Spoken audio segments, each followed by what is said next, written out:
you so much for joining us today on Take 10. We come to you every week with a look at a variety of mental health and related issues as they impact caregiving and caregivers. I'm Ron Aaron. Our co-hosts are Dr. Jamie Huysman. Dr. Huysman is Chief Compassion Officer at WellMed Medical Management. He's well known nationally for his work in caregiving and addictions. And Carol Zernial, she holds a master's degree in social gerontology, 30 years experience in the field. Carol is the co-chair of the Raise Family Caregiving Advisory Council and executive director of the WellMed Charitable Foundation. And Carol, you came up with a great topic for us, taking a look at letting go.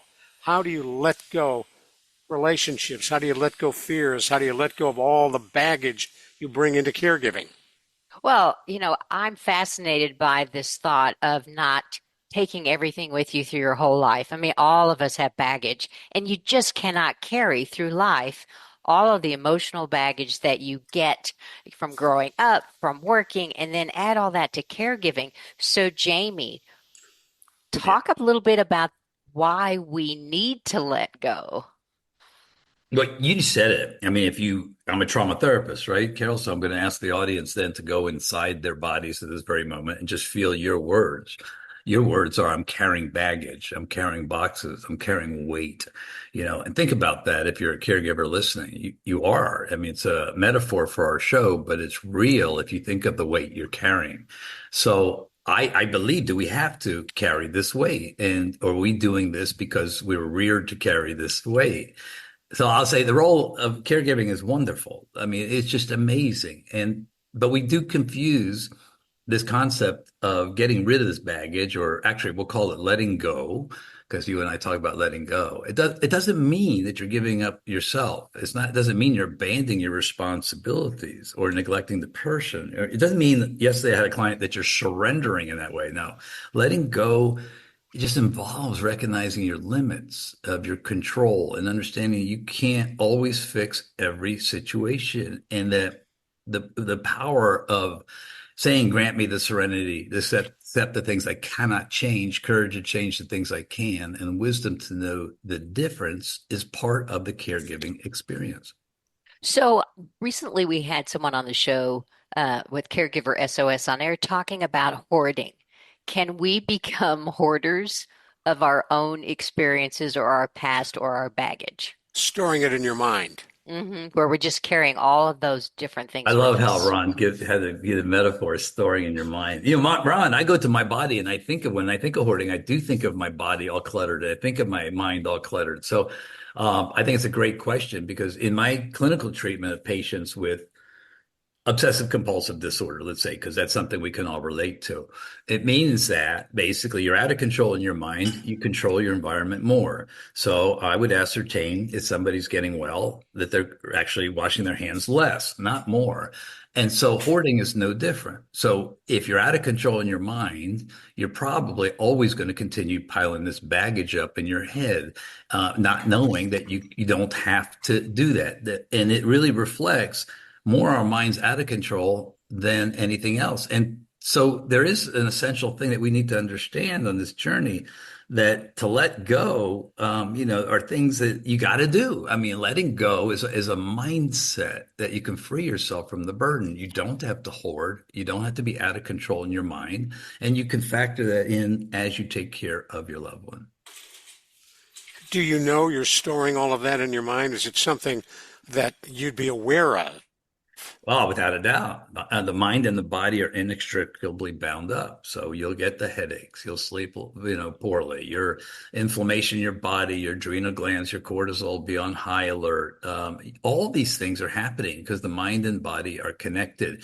You'll also feel the oppressiveness of more anxiety, because the hoarding thing is obviously creates anxiety. So as a caregiver, we have to prioritize our own treatment plan, our own self-care, our setting personal boundaries, getting a licensed therapist who can help us in that, who understands boomer, senior, and caregiving, getting maybe a geriatric care manager, asking for help, I always say, is a superpower. So to your point, definitely, Ron, your body's going to tell you and your mind's going to tell you this is not acceptable. Now, whether we at that point take that hint and start engaging in our own self-care is another thing. Well, If you I'm just joined us, curious. you're listening to Take 10. Sorry, Carol. I want to let folks know who may have just joined us what they're listening to. Carol Zernial and Dr. Jamie Huysman, our co-hosts. I'm Ron Aaron. We're talking about letting go of the baggage and all the stuff that we drag through life. I'm reminded, Carol, of that scene in Scrooge where the ghost comes in dragging all the chains from his past life. Exactly. So, in thinking about this journey that we are on as caregivers, when we first start out as caregiving, we may be entering an existing relationship with everything from the past.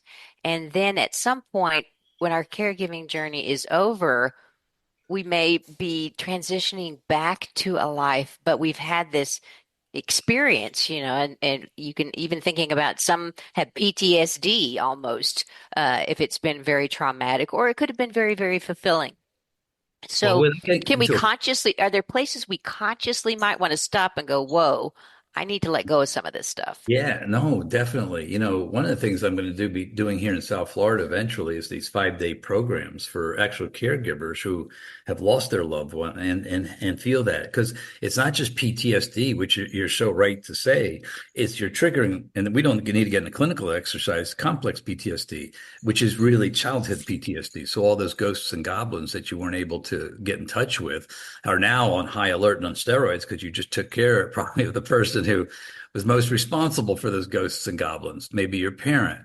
And so for us, it's a critical that we get, the therapeutic help with a good, I think, certified trauma therapist so we can actually examine the complex PTSD while we're taking care of somebody. And by mastering this art, which you said of letting go, Carol, I think is the only way we can find peace and acceptance in this caregiving experience. But to do that, I'd say, hey, get yourself a great therapist. Make sure to say they're asking for help is a superpower. So get a care manager, go to Caregiver SOS, go do the groups, put this into your calendar and put together a plan of action so you can actually let that baggage and let go of everything. So your physical, emotional, and mental health gets better. You have to be the caregiver of yourself first before you're the caregiver of somebody else.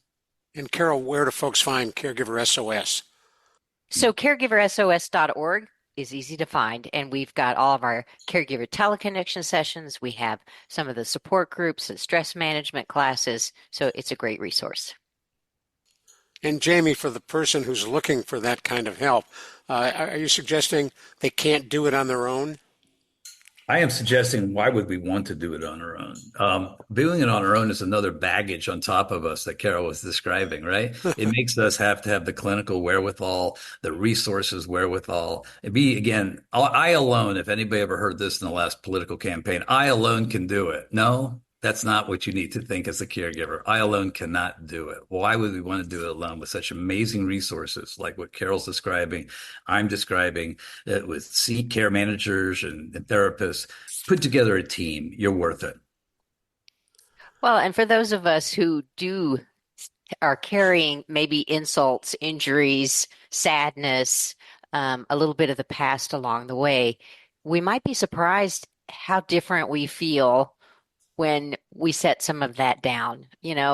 Take a picture, say goodbye, move on. Free at last. Absolutely. It's got to be Thank God Almighty, free at last. Thank you both. Yes. Yeah. Jamie, Okay. you had the last point you want to make? The last point is, like I say always, take your oxygen first. It's the only way to let go, period. And he is the pioneer of that great book on taking your oxygen first. For Carol Zernial and Dr. Jamie Huysman, I'm Ron Aaron. I want to thank you all so much for joining us today on Take 10.